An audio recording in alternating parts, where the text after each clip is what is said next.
valdkonna teema, kui meil läbivalt täna on märksõnal või teemal küsimärk taga, et kuhu me suundume, siis loodetavasti Tarmo ettekandest saame teada küll ilma küsimärgita juba, et asi on selge. Ettekandeks on sõna Maanteeameti peadirektori asetäitjal hooldealal Tarmo Mõttusel. Ole hea. Tere ka minu poolt, et ma kõigile ei ole suutnud täna kättpidi tere öelda, sest ma vaatasin, et see oleks väga palju aega võtnud ja jätsin seekord selle tegemata, ma loodan, et te annate mulle andeks. Aga ma pean ütlema, et Alo juhatas väga hästi juba meie teema hooldesse, aga siiski mul üks asi jäi kripeldama sellest liiklusohutusest veel, mida me tegelikult Aloga arutasime ja mis ühe variandi me leidsime, kuidas võiks liikluses hukkunud inimeste arvu vähendada. Et kui me enne hoolega neid numbrid jälgisime, mida näidati, siis panime tähele, et seal oli möödunud aastal siis 25 hukkunut või jalakäijast hukkunut oli. Ja see on tegelikult siis circa 1/3 kõigist hukkunutest liikluses. Ja tegelikult ma ei tea, miks Alo seda ei maininud, aga me leidsime üheskoos väga vahva võimaluse, kuidas seda arvu siis oluliselt vähendada. Ja see võimalus tegelikult on väga lihtne, et propageerime autoga sõitmist. Et võib-olla osa nendest inimestest, kes hukkusid autoga sõites, on nende võimalus ellu jääda oluliselt parem ja suurem. Võib-olla see oleks siis olnud võimalus ka vähendada hukkunud inimeste arvu. Et seal on muidugi omad ohud tegelikult selle asja juures, et minul nimelt on 2 parajat tütart, kes juba mõlemad sõidavad autoga hoolega ja ma loodan, et nad ei kihuta väga. Aga tihtilugu me vaidleme selle üle, et kas nad peaksid minu käest auto saama või mitte. Et see on selline valus teema kogu aeg. Ja kui nemad näiteks kuulevad seda, või ütleme, ma tegelikult peaksin neid kasvatama niimoodi, et autoga sõitmine on ohutum kui jalakäimine selle järgi, siis mul ei ole ühtegi argumenti enam, miks ära öelda, miks ma neile autot ei peaks andma, kui nad peavad kuskile minema hakkama. Aga mul lihtsalt tuli selline mõttekäik meelde, kuna teema on aktuaalne. Aga lähme võib-olla natukene lähemale sellele hooldevaldkonna teemale või hooldeteemadele üldse. Et aga enne, kui ikkagi sinna juurde minna, et mul väga suur tahtmine oli öelda üks asi ära ikka. Et enne kui ma ütleme esimesel päeval, kui ma Maanteeametisse tööle läksin, see ei olnud väga ammu. Siis ma mõtlesin, et jube vahva oleks, kui Maanteeamet asuks teie siilguses Tartus. Jah, et nüüd on natuke aega mööda läinud ja ma täna näengi, et saal on täpselt paras selline. Tegelikult me kõik mahuksime ära siia, terve Maanteeamet. Ja ma tean, et siin saalis on ka päris suur hulk Maanteeametit juba koos ja juhtkond täie siilguses. Et see on üks väga hea samm, et mul tekkis siuke hirm, et kui ma veel midagi sellist mõtlen tulevikus, äkki siis ei julgenud selle peale mõelda, äkki lähebki teoks. Räägitakse, et mõttejõud pidi päris suur olema. Nii. See oli väike sissejuhatus, aga nüüd ma proovin selle puldiga hakkama saada. Nii, et mina siis räägin hooldevaldkonnast. Nimelt nädal tagasi sai mul täis Maanteeametis 100 päeva. Nüüd ma olen nii kaugele, et ma pean tegusid tegema hakkama. Aga tegelikult need esimesed 100 päeva ei ole ka päris ilma tegudeta läinud. Ja seetõttu ma võib-olla natukene valgustaks sellest, mida me oleme ära teinud. Või pigem, mida me ära oleme teinud, mida me plaanime pikemas perspektiivis teha ja mida teeme lühemas perspektiivis. Näitan mõned pildid ja ilmselt on seal üks graafika kuskil, või 2 graafikut isegi, mida ma siis lahti selgitan. Ja kindlasti ma oma jutu käigus lahendan ühe võla, mis ma hooldeettevõtjatele olen, ütleme siis, jätnud vastamata ühele küsimusele ja seda siin jutu käigus, et see läheb küll väga spetsiifiliseks natukene, aga andke mulle see andeks, et see ei võta väga palju aega. Kõigepealt siis vaadates tagasi talvele, ma ei hakka vaatama tervet eelmist aastat, aga üldine mälestus sellest 100 päevast on siis selline, et kõigepealt lühike, kuid intensiivne talv tõenäoliselt, kuidas keegi mõõdab, mina pakun, et kestis 1,5 kuud, see nii-öelda ja oli väga intensiivne, seda tundsime kõik omal nahal. See tõi kaasa siis ma arvan, nii Maanteeameti töötajatele kui ka teehooldajatele selle, et väga suur oli liiklejate pahameel pidevalt kehva ilma pärast ja vastavalt ka siis raskemate teeolude pärast. Ja nagu ikka liiklejate puhul on ka meedia alati liiklejatega kaasas, et ka see on väga niisugune tõsine. Kindlasti oli siin üks põhjus võib-olla see, et möödunud aastal jäi talv peaaegu ära, õigemini niisugused rahulikud inimesed võib-olla ei pannudki tähele, et talv käis vahepeal. Et ta oli küll pikkuselt sama pikk kui see aasta, aga ta ei olnud nii intensiivne, ütleme nii. Siis stressirohke hooaeg teehooldajale, nii nagu ma eelpool ütlesin, et kui ikka iga päev sajab lund ja see päev, kui lund ei saja, on igal juhul libeduse tekke oht ja nii on 1,5 kuud järjest või natuke isegi rohkem, siis on tõenäoline, et stressi sai rohkem ja rohkem. No jah, kahjuks see stress kandub üle ka Maanteeametisse, et ka meie ei ole sellest priid.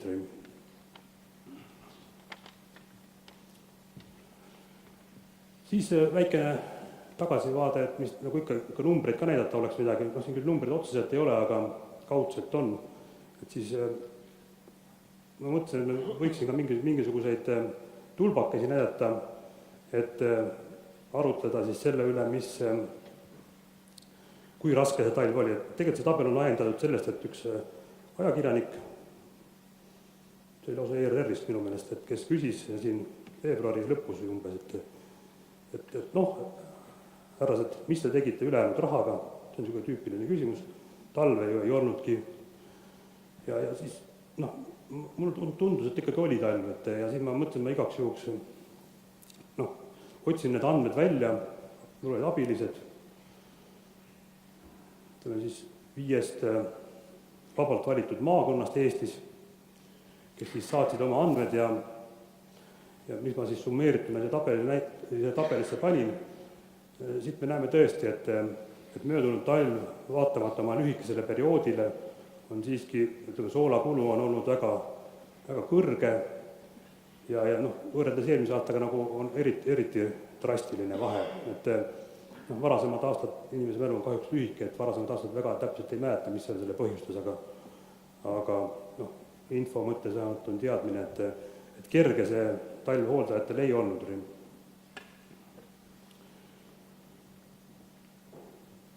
Siis ma ei saa ikkagi mööda sellest samast pildist, mis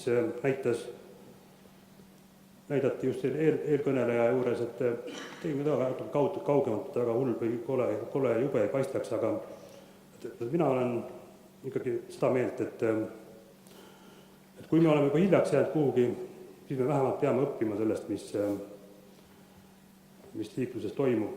Et meil küll, ütleme siis, hukkunute poolest on toimunud oluliselt raskemaid liiklusõnnetusi kui see Jõelähtme lugu, aga õppetunni mõttes on minu meelest see juhtum väga hea näide.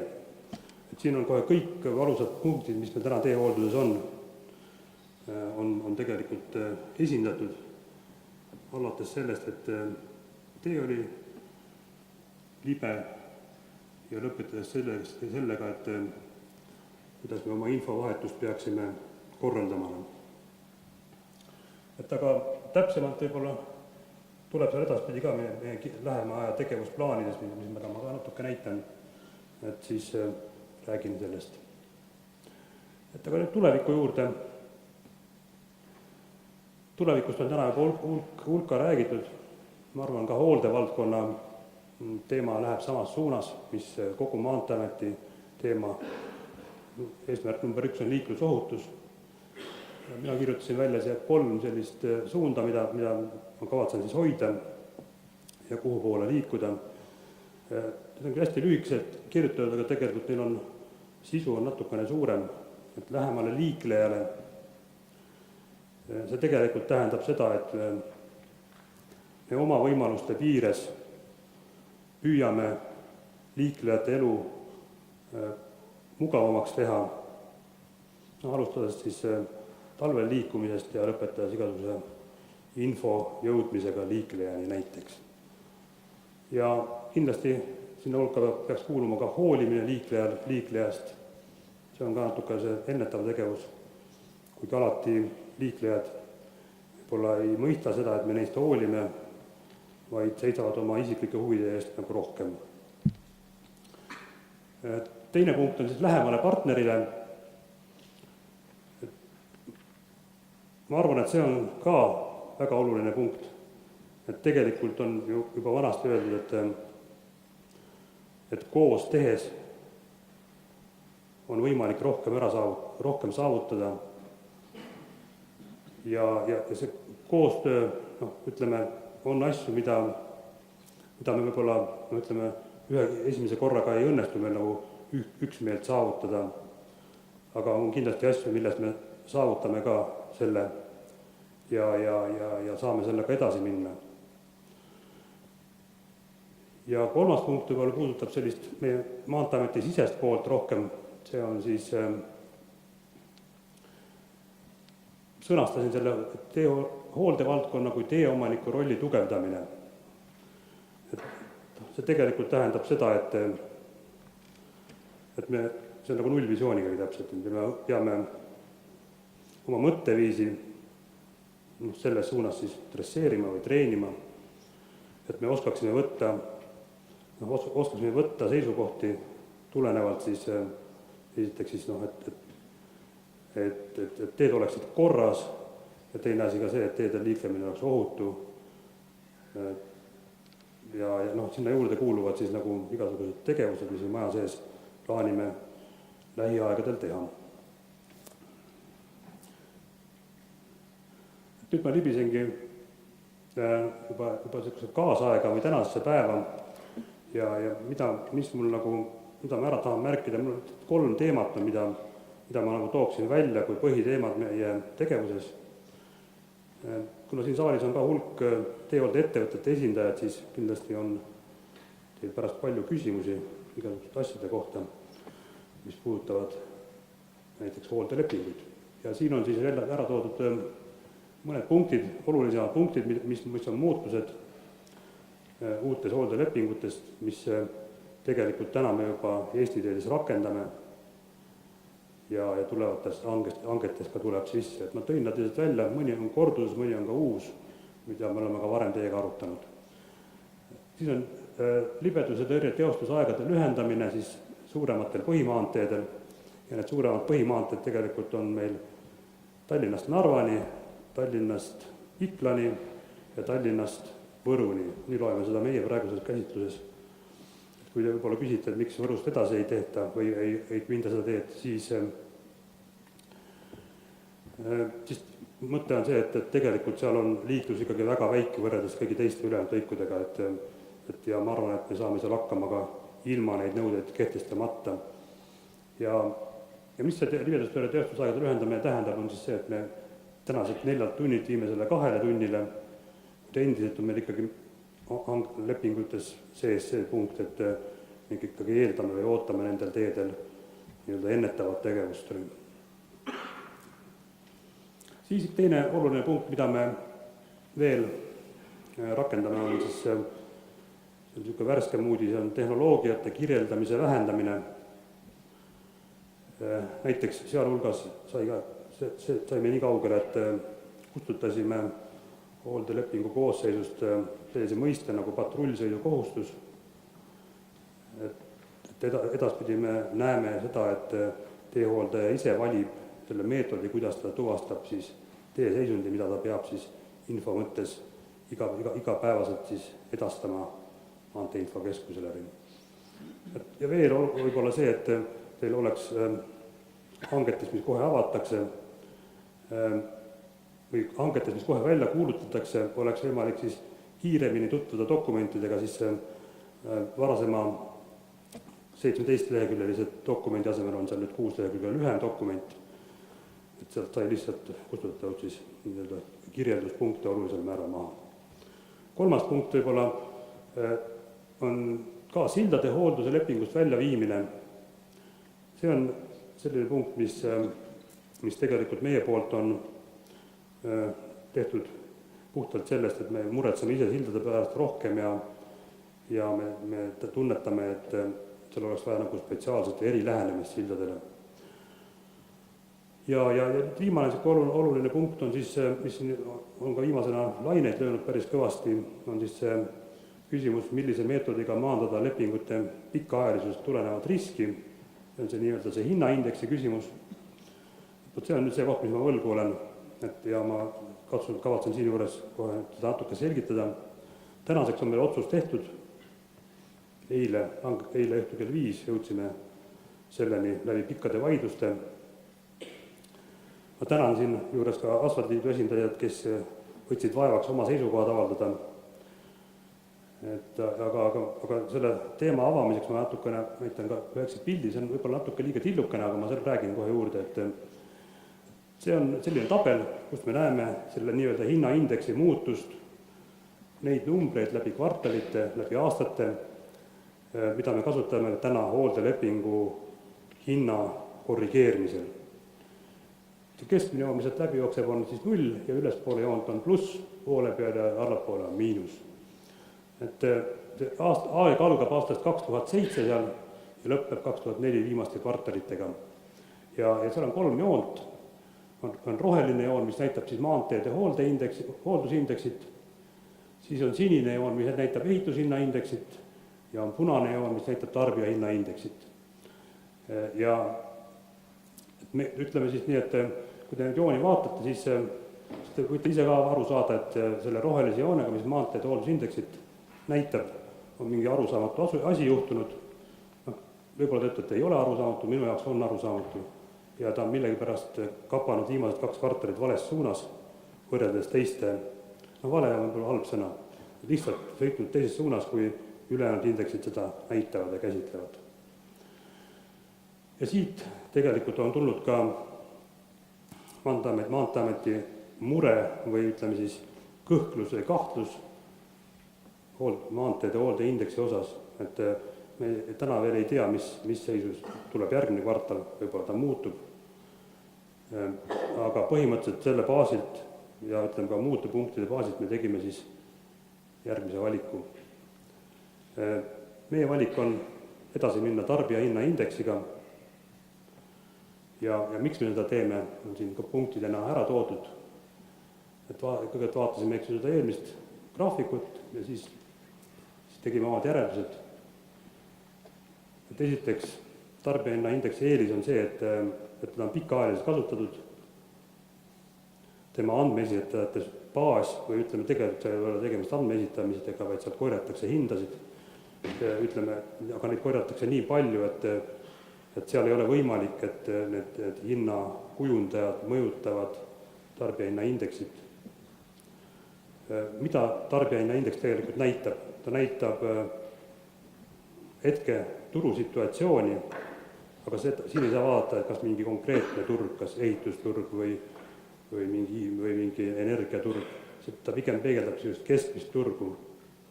Ja selle tõttu me julgemegi seda välja pakkuda, et mina olen seisukohal, et teehoolde puhul,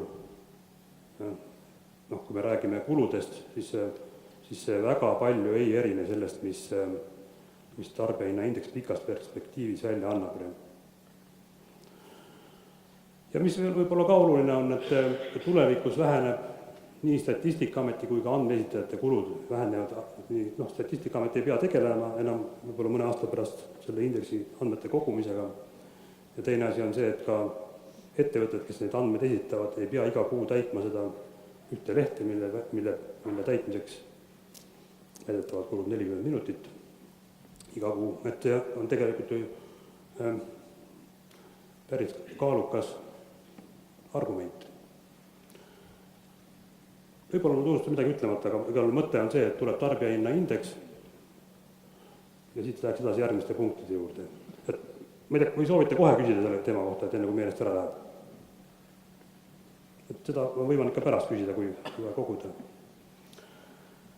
Nii, siis on veel tänaste toimetamiste hulka kuulubki seesama teeilma ennustusvõimekuse suurendamine koostöös siis teedeklastri, Soome ja Eesti ilmateenistustega. ja töövõtupartner on meil siis Tehnokeskus kaasatud ka sellesse projekti. Et see puudutab täpselt sedasama täpsemat ennustamist meie, ütleme siis, eriti talviste teeolude juures, et me saaksime siis vältida tulevikus, kui mitte vältida, raske öelda võib-olla, siis olulisel määral vähendada neid juhtumeid, kus me ei jõua ennetava tööga tegeleda. Sinna juurde kuulub kindlasti ka ilmajaamade pargi ülevaatamine ja ajakohastamine. Sellega on nüüd see lugu, et me võib-olla päris see aasta seda päris järele ei jõua, aga suund on meil vähemalt võetud. Ja kui me räägime nüüd veel Maanteeameti sisestest tegevustest, siis on meil kavas siis oma tegevuse valdkonnas siis osakondade tegevuste kaardistamine ja ühtlustamine ja siis vastavalt nendele tulemustele siis ka igasuguste, mitmesuguste muutuste elluviimine. Täna me enda muutuste suurust ei hinda veel ette.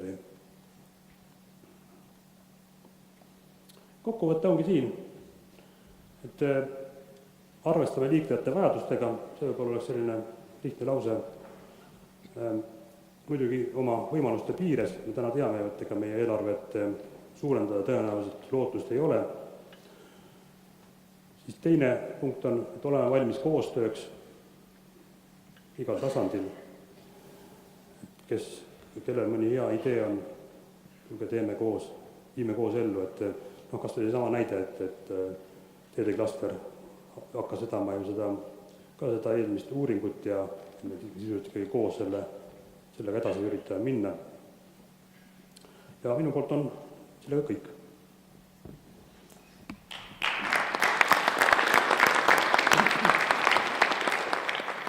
Aitäh, Tarmo! Vähemalt Maanteeameti kui tellija poolselt näiks see suunad selged olevat, aga äkki on küsimusi? Sven jõudis enne. Ma ei tea, kas meil mikrofon ka kõigub?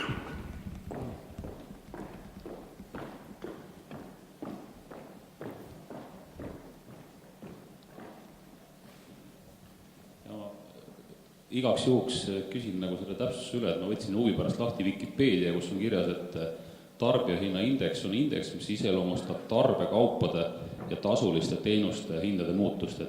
Et on see seos ikkagi nüüd siis nagu teehooldega ja Maanteeameti arvates piisav? Ma arvan, et on küll seos piisav, et nagu ma enne ütlesin, tegelikult et samad tarbijahinnad ja tarbijateenused, mida kasutatakse, et tegelikult ega nad ju ei püsi paigal, nad liiguvad ja üldjuhul nad ikkagi liiguvad surve kohaselt või turutingimuste kohaselt. Tegelikult, kui me toome otse näite, siis tarbijahinna indeksi arvestatakse kütusehinda päris olulisel määral. Tarbijahinna indeks siis peegeldab tegelikult ka inimeste palka ja ostuvõimet olulisel määral. Et me saame aru, et nagu kogu pakki me sinna sisse panna ei saa, aga ma siia juurde tooksin veel ühe näite, et ma vaatasin nagu ajast tagasi seda tabelit või seda graafikut siin praegu ei ole kaasas, aga pikema perspektiivi peale ja tõmbasin jooned paralleelselt ehitushinna indeksi ja tarbijahinna indeksi. Et siis tegelikult kokkuvõttes tulemus oli see, et sisuliselt nendel nagu pikema perspektiiviga neil suurt muutuse vahet ei ole. Et nad on aja jooksul käitunud ühtemoodi keskelt läbi.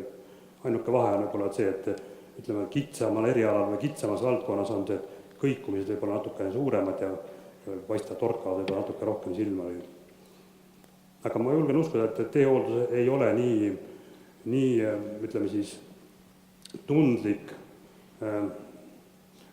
igasugustele, ütleme siis, kas siis masinate hinna kõikumistele või materjali hinna kõikumistele, kuna materjali hinna osas te ju teate ise väga hästi, et see osakaal teehooldus on circa 20% ainult, et see tegelikult on väga väike, et seal seda ei peaks kartma, et masinate osakaal on kindlasti kõige suurem ja kõige, ütleme siis, keerulisem koht, aga kui me arvestame, et see tarbijahinna indeks ikkagi teatud määral kütuse hinda arvestab, siis see on ikkagi väikene plusspunkt.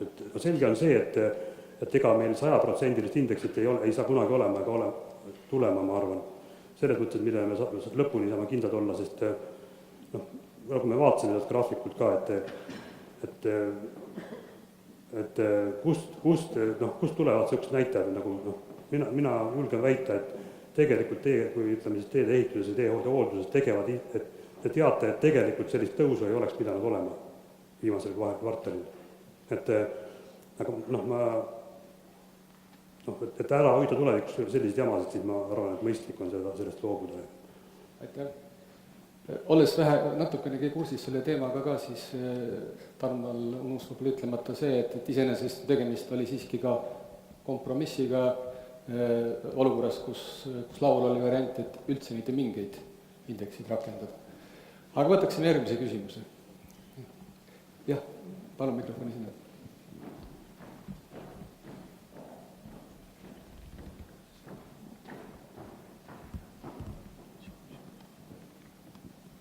See on muidugi hämmastav käitumine Maanteeameti poolt, et kui hooldehinna indeks oli 7 aastat languses, siis see sobis Maanteeametile väga hästi. Kui 8. aastal tõusis nagu seletamatult üles, siis see enam nagu ei sobinud. Aga see selleks, et see kirjeldab väga hästi partnerite omavahelist suhet. Aga mu küsimus oli järgmine, et mis saab nendest hooldelepingutest, mis täna lähevad edasi veel, et Tarmo rääkis uutest? Jaa, need hooldelepingud vähemalt tänase plaani järgi lähevad lõpuni oma praeguse plaani kohaselt, et muidugi, et kui ettevõtjad on huvitatud üle minema kohe tarbijahinnaindeksile, siis me saame seda teemat arutada, et kuidas seda käsitleda, aga põhimõtteliselt on nii, et minu seisukoht on see, kui me oleme millestki kokku leppinud, siis me peaksime sellega kokkuleppe lõpuni minema. Ja nii on täna ka tehtud tegelikult, et ütleme, nende lepingute puhul, mis 1. aprillist käima läksid, et välja arvatud siis Eesti Teed, kellega me oleme teistmoodi kokku leppinud. Tõesti, see teema vajab veel settimist, nagu Tarmo ütles, uudis on meil alla 24 tunni lausa noor, et ju on võimalust äkki kuskil mujal peale Vanemise kontserdisaali veel tellijal ja hooldajafirmal kokku saada ja natuke asja arutada. Mul üks uudis, mida võib-olla kaua on oodatud ja mille eest võib-olla mind mädanud tomatitega loopida siin lava peal ka. Loodan, et neid kaasas ei ole veel, pärast äkki võib-olla on. Et see sama kurikuulus hooldehangete välja tulemise teema. Ma usun, et kui te täna selle väsitava päeva siin ära kannatate ja esmaspäeval rõõmsalt tööle tulete, siis te leiate kindlasti hangete keskkonnast juba esimese välja kuulutatud hanke ka.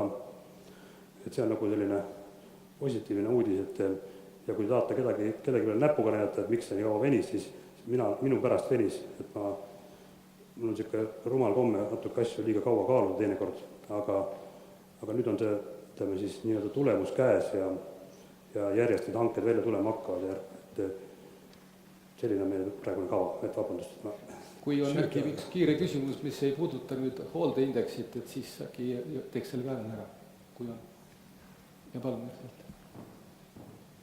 Mul oleks selline küsimus, et nende uute hooldelepingute kohta, et mis oli see ajend, et nüüd need lepinguformaadid ja teemad muutuvad paari sõnaga? No tegelikult on niimoodi, et ega see, kui sa pead silmas neid hankeid, mis nüüd tulemas on, et siis tegelikult ega seal väga palju muutusi ei ole. Põhimõtted on ju tegelikult paika jäänud varasematest, ütleme viimastest hangetest. Me teeme sisuliselt, ütleme nii nagu need põhiasjad olid siin kirjas, et need tegelikult on kosmeetilised muutused. Aga mis põhimõtetel võib olla see, et me lihtsalt ka jälgime seda, mis maailmas toimub või ütleme, maailm võib ka Eesti kohta öelda ja püüame siis oma tegevusi siis suunata selles suunas, et pakkuda siis klientidele veidikene paremat teenust maanteedel liikumiseks. Aitäh! Tänusõnad veel kord siis Tarmoga vastamisest ja kui sa nüüd siia minu poole kuidagi suunduksid, tahaksin üle anda sulle siis ka sellise väikese turvaabinõu vähemalt vihma ja lörtsi vastu. Aitäh! Ja meie tänane konverentsiplaan töökava koha pealt on tõesti jõudnud nii kaugele, et käes on lõuna ehk ennistamise aeg, selleks on ette nähtud peaaegu tund, ametlikult kell 13.30 peaks siis jätkuma siinsamas meil juba õhtupoolse sessiooni töö. Kõiki teid tänaks selle hea kena kuulamise eest, kindlasti küsimusi täna ei jõudnud piisavalt ei esitada ega vastata, aga meie ürituse formaadis päris päeva lõpus on ju veel ka niisugune diskussiooni hetk olemas, nii et seal ehk saame veel asju lahti rääkida, mis südamel. Ma tänaks veel kordselt kõiki tänaseid esinejaid, kes tõepoolest olid kõik tegelikult visionäärid, pakkusid midagi uut välja, kuni selleni, et äkki Maanteeamet juba väga kiiresti hakkab Tartusse kolima. Nii et kindlasti on, mille üle täna nüüd enestamise aeg mõtteid vahetada, aga veel üks täiendav informatsioon, täpselt samal ajal, siis enestamise ajal on üks presentatsioon siin väljapakkumisel väljas, õues, eesmärk demonstreerida, kuidas moodi siis külmal ajal sooja asfaldiga saab augu ilusasti ära lappida asfalt fix meetodil. Huvilised on siis oodatud, nagu mulle seletati, väljudes siis kontsertsaali sellest uksest, mis suundub raamatukogu parkla poole, sealt kohe Slagpomi juures väikene parkla, te ei pea ületama Vanemuise tänavaid, kohe samas hoone kõrval on see demo, täpselt samal ajal see tund aega nüüd, nii et valige selle vahel siis, millal süüa, millal vaadata. Aitäh kuulamast ja kohtume siis kell 1:30 siin uuesti.